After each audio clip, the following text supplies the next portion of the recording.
Hey, I'm Alex Radcliffe from Board Game Co. and today I'm reviewing Turing Machine from Scorpion Mask. Turing Machine is a 1 to 4 player deduction game in which players are trying to figure out what the 3-digit code is. That's everything. There's a specific 3-digit code. The game is going to come with 20 puzzles in the box, I believe it's 20, and then a near infinite amount of puzzles online, and there are a near infinite amount of puzzles. The general idea is there is one code you're trying to figure out. You're going to go ahead and have your pad of paper. Everyone's going to have their little deduction process they're going through where they try to guess what that number is, because there's only 5 possible digits, 1, 2, 3, 4, and 5. They can be used in any combination. Your code could be 111, it could be 541, it could be 555, 231, 426. It can't be 426. There are no 6s. That was a trick question over there. But you get the general idea. There are a lot of possible combinations of what the code could be, and it's your job to figure out which one it is. And to that end, you test the machine. Hence the name, Turing Machine. You are testing the machine, you are asking it questions about the nature of the code. Every single code, every single puzzle is going to have specific cards that are set up as far as what cards are going to be in the grid over here, but then additionally, you're going to have the various logical cards that will give you the logical puzzles you are testing. When you ask the machine questions, you're going to come up with a guess. You're going to say, I think the code is 512. And then you get to ask up to 3 machine parts that clue as part of your round. So I get to ask, if my code is 512, let's go ahead and grab this over here. We're going to grab 5, okay, we're going to take the 5 blue over here, that's the first digit. We're going to take the 1 yellow, and then the 2 purple.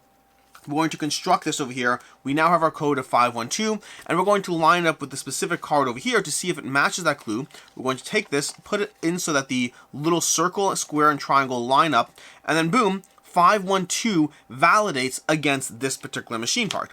And this machine part says, are there no pairs or a pair? And because 512 has no pairs, there's no double 5s, so therefore, we know there's no double 5s, no double 1s, or no double 2s. We know that this potential clue matches, and therefore our actual answer has no pairs. It's either all 3 the same, 555, or all 3 different. We now have that information. We're going to mark that on our paper over here, and we're starting the process of deduction.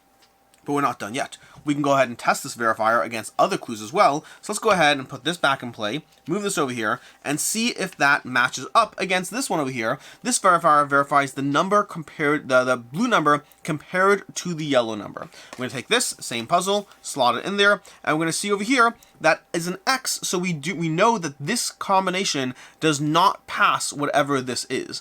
The problem is this one's not as simple. There's not 3 possible options. There's not 2 possible options. There's 3 possible options. The possible options is that blue is less than yellow. In this case, blue is not less than yellow, and this did not pass, therefore it is not that, which might sound a bit confusing, but the logic does work. Over here, blue is greater than yellow. Well, if blue is greater than yellow, this would pass that, and since it did not pass that, we know it's blue is not greater than yellow, therefore it's one of these 2 options. Either blue is equal to yellow, or blue is less than yellow, but we don't yet know which one of those it is. You're going to go through that system over here, checking various clues until you're done with the round, where you're going to get 3 guesses, and then 3 questions you can ask the machine, and then you can move on to the next round along with all the other players, and ask the next series of questions based on the knowledge you've accumulated along the way. Based on what you know, maybe you want to ask a different question. We know there's no pairs, but should we eliminate the fact that it could be 3 of a kind? 3 of a kind could also tell us more information about whether blue is equal to yellow or whether blue is less than yellow. And so you're going to have different options and different deductions that you're slowly applying to your 3-digit number along the way so that you can eventually get to the point where you can logically, beyond a shadow of a doubt, tell the person your answer is 222. Maybe it is, maybe it isn't. You'll have to go through the actual puzzle to find that out, but that is basically the idea of Turing Machine. You are trying to find a specific number. There's only one specific number, and the various logical questionnaires that are set up are going to give you the possible logical puzzles, and there's a lot of them, by the way. There are a lot of these different logical puzzles you can apply here, all with the various ways that they're going to check one thing against another and try to give you the information you need. You're going to have this giant stack of cards that is necessary to give you that system that somehow you manage to magically put it through this cards, and I have no idea how this works. Whatever it is, it's brilliant, it does the job, it's incredible, it's amazing. I don't know how it works, but somehow this tester will give you all the answers you need along the way to test the hypothesis and answer to any number of different questions as you go through the process of trying to come up with a 3-digit number in Turing Machine. The game is playable solo. There's a solo mode where you can play it online and go against a kind of machine that has a certain number of guesses. So like, the guesses for the day, maybe the machine got it in 4 rounds and you're trying to get it in, well, 3 or less rounds to try to beat the machine. Alternatively, you're going against the other players trying to be the first one to get there along the way. And that is Turing Machine, which brings us to the review, starting off with ease of play.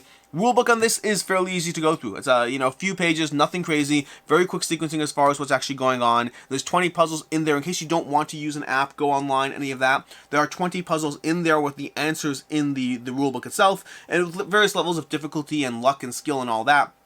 And then there's a whole bunch of puzzles online for this daily challenges, there's all these things. If you're willing to go online, use it. I don't know if there's an app or not, but if you're willing to go online and all that, there's a whole lot more to this game and tons of experiences in case you get bored of 20 puzzles, which is a decent amount of time, but you can certainly get bored of it if you're enjoying and going through this game.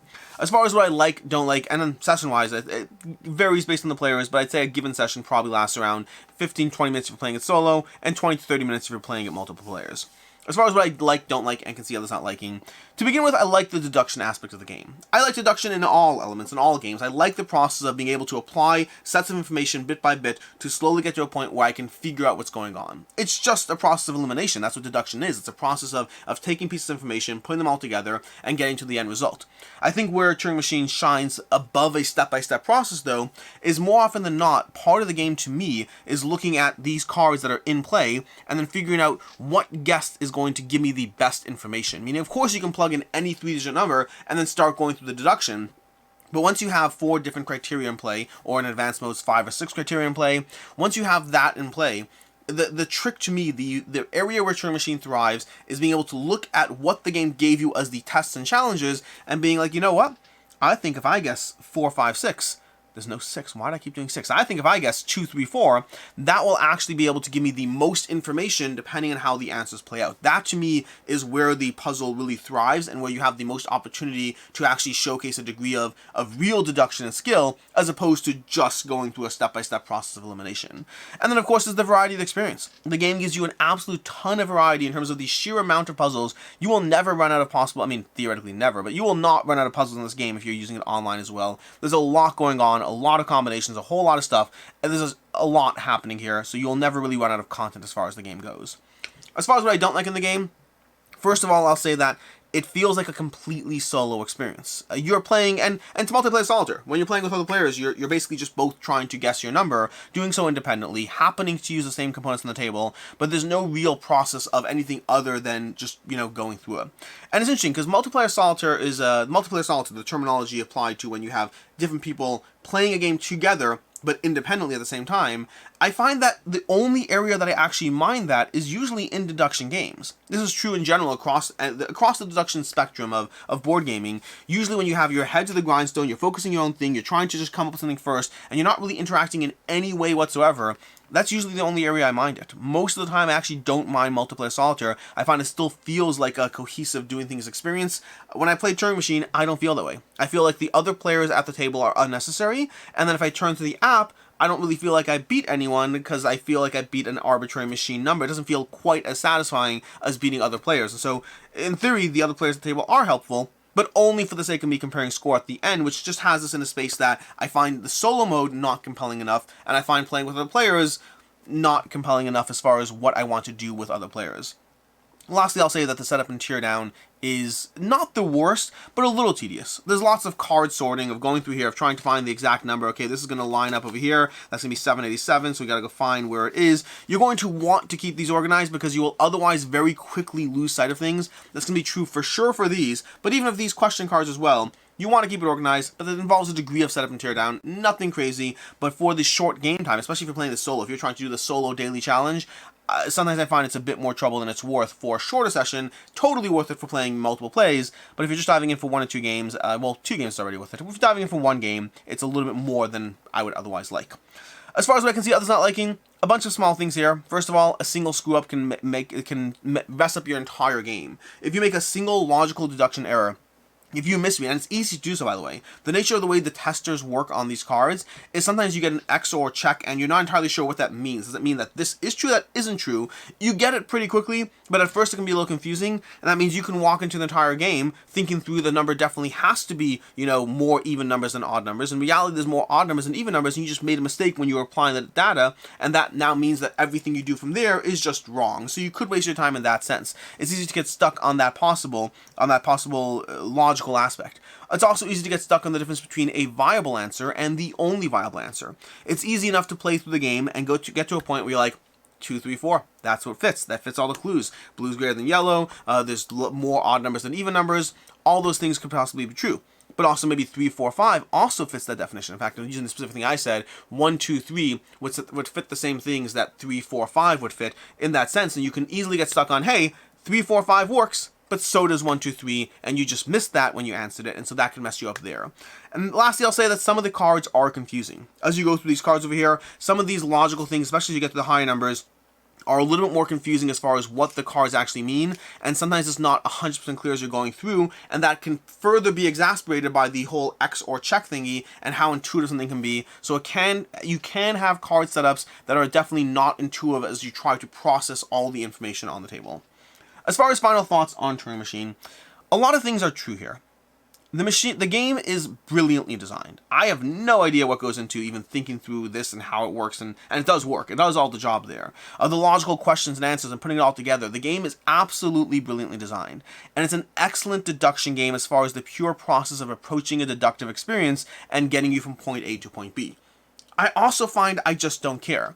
This is a problem that I've had with other game systems as well. Even when playing through, like, Search for Planet X or whatnot, I've had that same problem where it feels like I'm very separate from what's going on with the other players, and we're both just doing our own thing around a center board. And I'd say the Turing Machine actually takes that and makes it even worse as far as how separate I feel from other players while playing this experience, and how much I don't particularly enjoy the solo experience either, because I find it just feels a little bit more just going through the motions.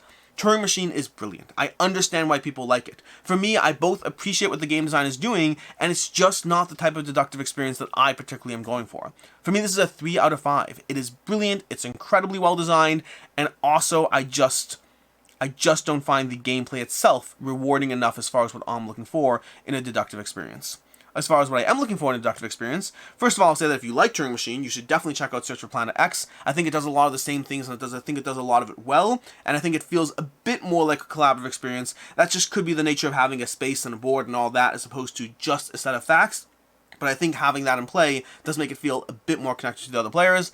And then if you're looking for the kind of deductive experience I like, I have been a huge fan of Tiwanaku for a long time. Despite being a competitive game, it has a solo and co-op mode. Despite being a competitive game, when you're playing that, you definitely feel like you're talking and engaging with the other players at the table as you go through it, and it gives me all the highs of trying to figure something out, while also feeling more like a board game as opposed to a set of facts. Overall, again, great game. I don't think I'm the target audience for it. In any case, that's been my review of Turing Machine from Scorpion Mask, and until next time, I'm Alex Radcliffe from Board Game Co., and I hope you have a good one.